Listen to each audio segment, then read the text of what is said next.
don't really remember the exact first time I met Jean because I'm trying to think back. I've been here almost 28 years. And so I met Jean when I first came to Regina. And I think I might have even met him before that when I came here to do a guest lecture. Jean was walking around the campus. He, at that point, was still very spry. He was walking around holding an armful of books, and he was going into College West. At that time, there was no link between the Education Building and College West, and he was walking into College West. And Terry Marner was taking me around campus and showing me campus, and he introduced me to Jean. And Jean was very pleasant person, and said, "Oh, I hope I see you again."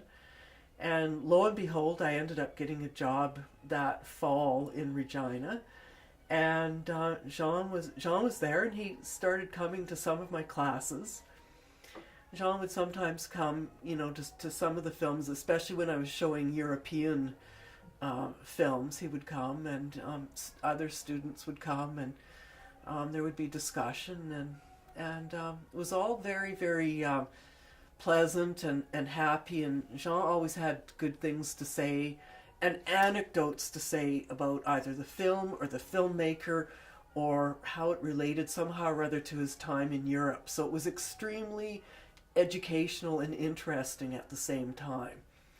So I have lots of pleasant memories and very happy memories about Jean in that regard. And then also meeting him sometimes at the Copper Kettle, after films, and other students would be there, and we'd be, drinking coffee and having a good time, and very, very many pleasant memories about Jean.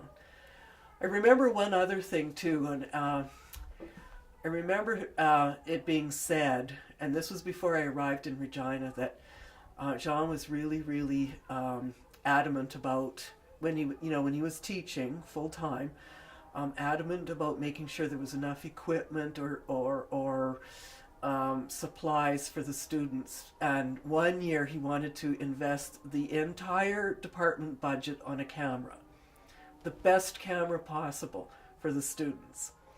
And I don't know. I don't think that actually happened, but that was sort of a rumor that was floating about. So interesting times 30 years ago when people could, take certain initiatives, one might say, with departmental funding. But John always had the best for his students and his colleagues at heart.